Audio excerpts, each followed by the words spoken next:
This video will detail about staff development program in nursing. About meaning of the term staff development, it is a process directed towards the personal and professional growth of nurses and other personnel while they are employed by a healthcare agency. It is a process and it is directed towards personal and professional growth of nursing personnel working in a healthcare agency. About the definition given by American Nursing Association. Staff development is a process and it consists of orientation, in-service education and continuing education for the people for promoting the development of personnel within any employment setting consistent with the goals and responsibilities of the employment. Again, it is a process and it includes orientation, in-service education and continuing education, and it is done for the people for promoting the development of the personnel within any employment setting. And this development should be consistent with the goals and responsibilities of the employment or position performed by the personnel. This is the definition of staff development given by American Nursing Association. Coming to needs for staff development in nursing, the first need or a reason is social change or scientific advancement in nursing profession. Second, advancement in the field of science like medical science and technology. Third reason, to provide opportunity for nurses to continually acquire and implement knowledge, skills, attitude that are essential for maintenance of high quality nursing care. Fourth need, as a part of individuals' long-term career growth, staff development programs are necessary. Fifth reason, to add or improve skill, it is important. Next one, it is necessary to fill the gap in the past performance. Also, to change or correct long-held attitude of the people, staff development programs are needed. Finally, to move ahead or keep up with this change that has occurred in the society. Various goals of staff development program or activities. Number one, assist each employee, that is the nurse, to improve performance in his or her position. Second goal, assist each employee to acquire personal and professional abilities that maximize the possibility of career advancement.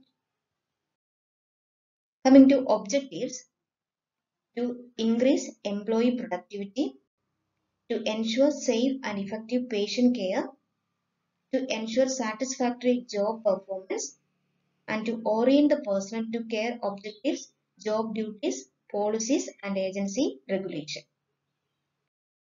Employees cope with new practice role, help nurses to close the gap between present abilities and scientific basis for nursing practice, that is, evidence-based practice. About function of staff development, provide educational activities for all nurses employed by the healthcare agency, and it is directed towards change behavior related to role expectation. Second function, it is concerned with growth and development of personnel from their initial contact with the healthcare agency until termination of service. Goals, objectives and functions are almost related to each other. Then we will see a healthcare organizational model related to staff development program. It has three components: assessing the competency, develop the competency, and maintain the competency. Staff development program is organized based on these components. Based on the healthcare organization model or staff development model, the steps of staff development program include assess the educational needs, set priority based on the needs that are identified, develop objectives based on the prioritized needs, determine resources to meet these objectives, then develop a master calendar for the conduction of required staff development activities, then also develop and maintain a staff development program record system and regularly evaluate the staff development program. Coming to administrative structure of staff development program, it includes philosophy, policy, and practices related to healthcare agency, policy, practices, and standards of nursing and other health professions, human and material resources, physical facilities, and financial resources. These are the resources or structure components required to conduct effective staff development program. Now we will see the core of staff development activities. We can classify the staff development program into 5 types, namely induction training, job orientation, in-service education, continuing education, and training for special function. About induction training, the first type. Induction training means, in human resource language or in the human resource development, a form of introduction of new employee in order to enable them to do their work in a new profession or a new job role within an organization. Induction training is nothing but an introduction of new employee to a new position or a new job so that he is able to perform their job in a better way. Need of induction training. It is aimed at increased retention of newly hired employees. It also aims at improving employee morale and finally increasing the productivity by the worker.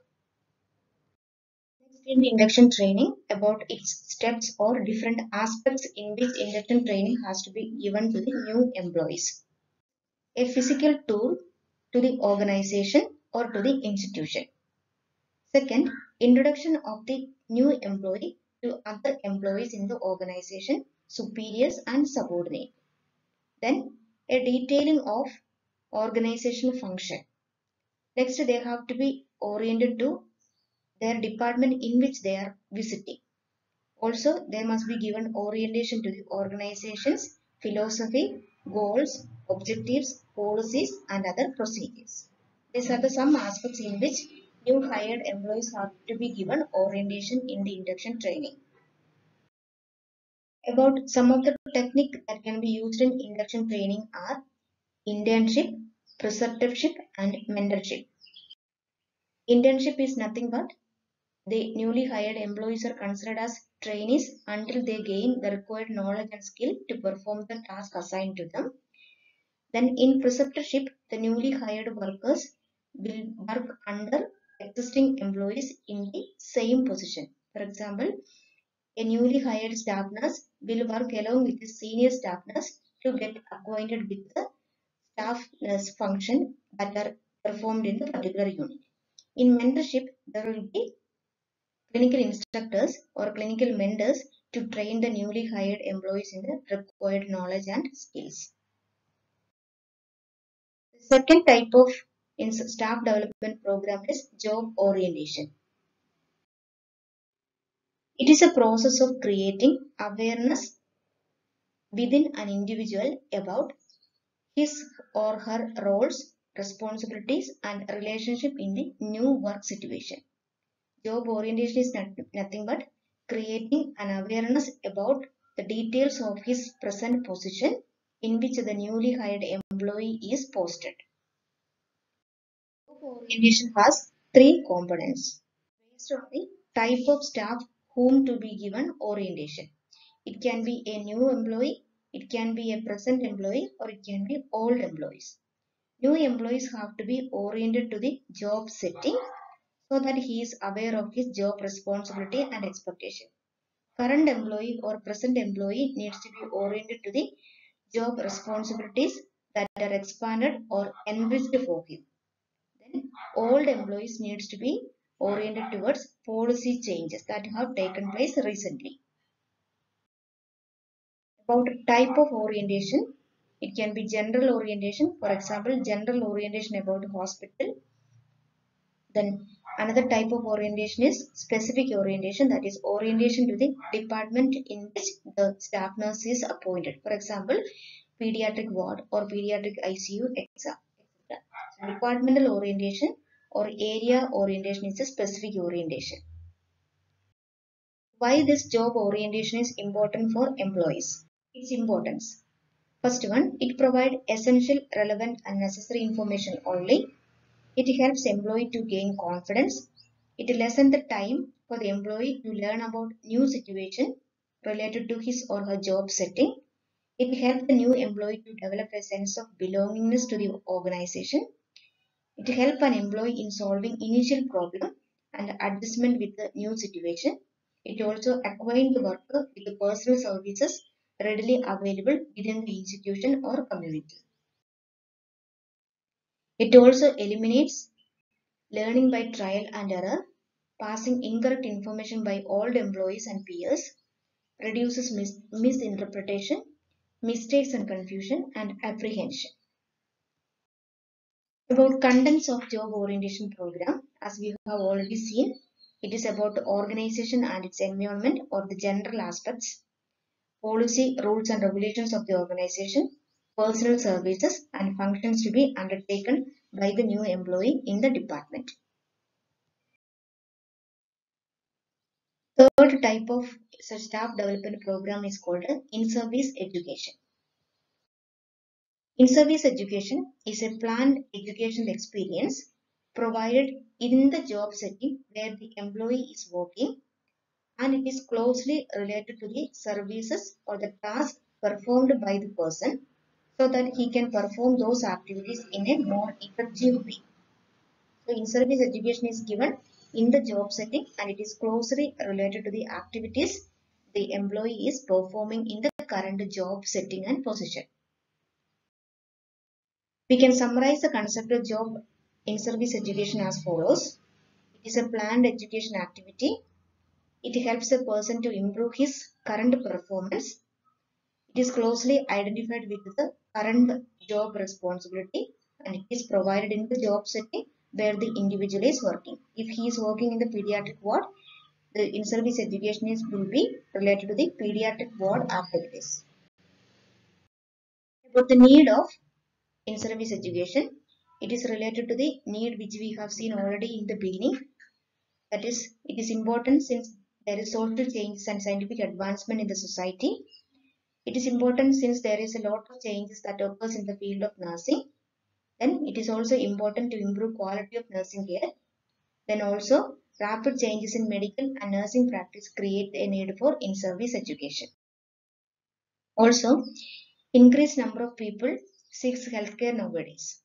So, it is necessary for nurses to function at highest potential as quickly as possible.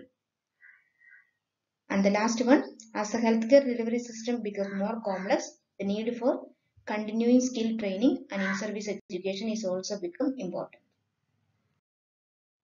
About the steps of conducting in-service education. The steps can be summarized into assessment, implementation and evaluation. In the assessment phase, there will be identification of the needs, prioritization of the needs, setting of objectives and development of criteria to meet these objectives. In the implementation is the actual carrying out of in-service education program. That is, in a proper climate and actual conduction of training and with the ongoing monitoring. In the evaluation phase, there will be already developed criteria and based on the criteria, there will be pre-test and post-test after completion of the program. And also in the evaluation phase, there will be observation of how the learning is transferred to the job.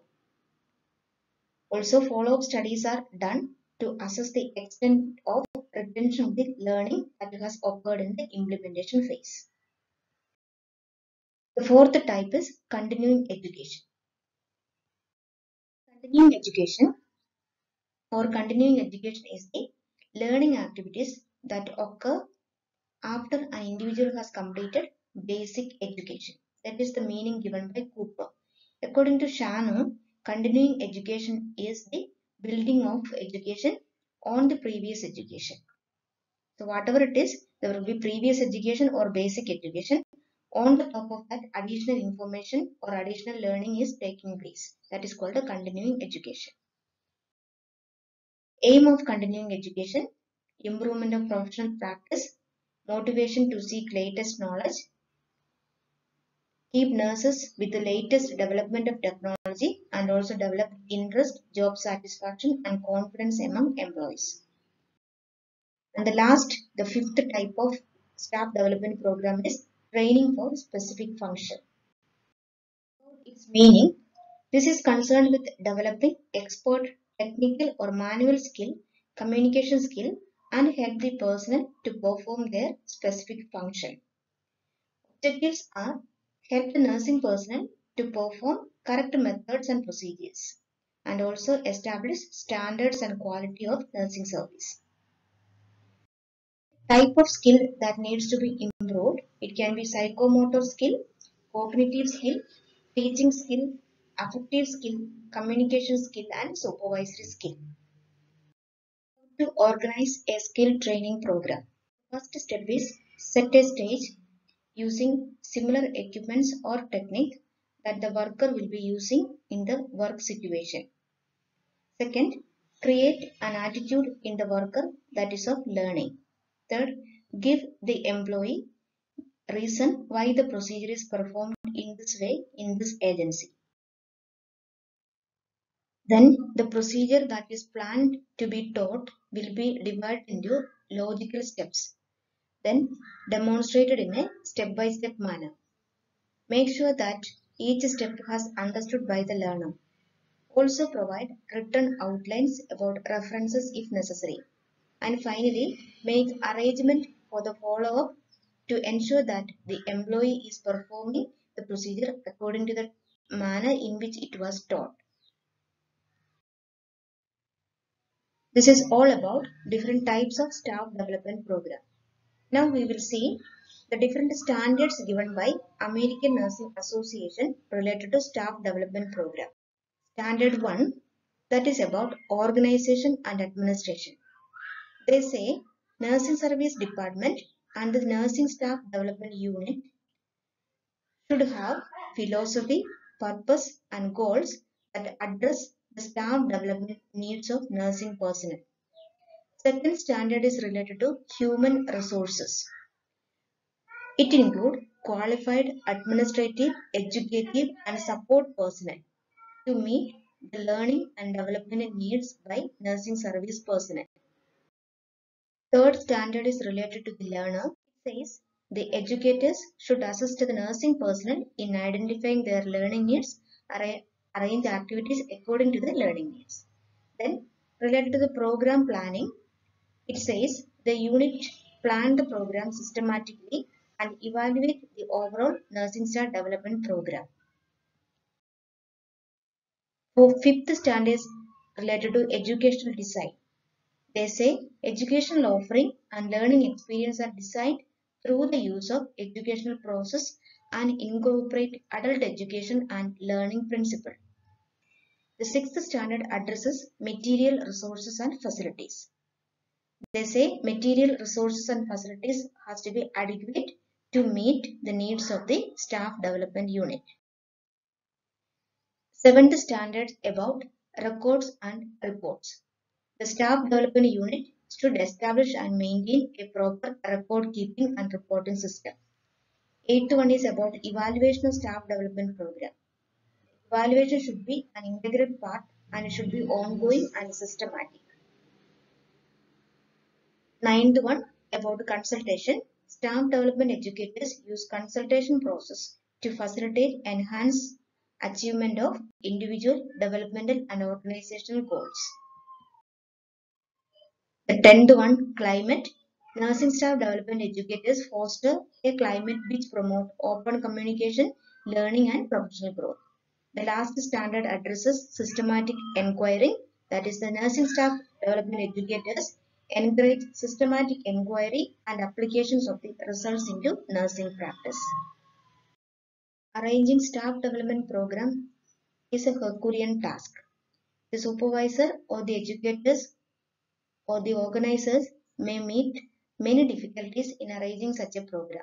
Some of the difficulties include lack of time, inadequate resources, lack of budget, conflicting priorities, lack of clarity about what should be done, failure to identify or accept the need, shortfall in training, fear that trained employees may leave the organization or will be poached by a competitor, and the management may treat in-service education or staff development activities as a cost, not as an investment. In short, about different methods for delivering staff development program, we have already seen there are 5 types of staff development activities: induction training, job orientation, in-service education, continuing education, and training or skill. So these 5 methods can be conducted through different tactics. Induction training can be conducted through physical tour of the facility, group discussion, seminar, handbook, and pamphlet distribution. Job orientation is done through orientation, seminar, discussion, handbook, or pamphlet distribution. In-service education is done through orientation training, skill training, continuing education, and leadership training. Continuing education can be through lecture, demonstration, seminar, debate, journal club, book review, correspondence course, formal course, and clinical research. And finally, training for skill or specific skill training can be done through demonstration, discussion, and role play. This is in brief about different aspects of staff development program or activities. Thanks for watching.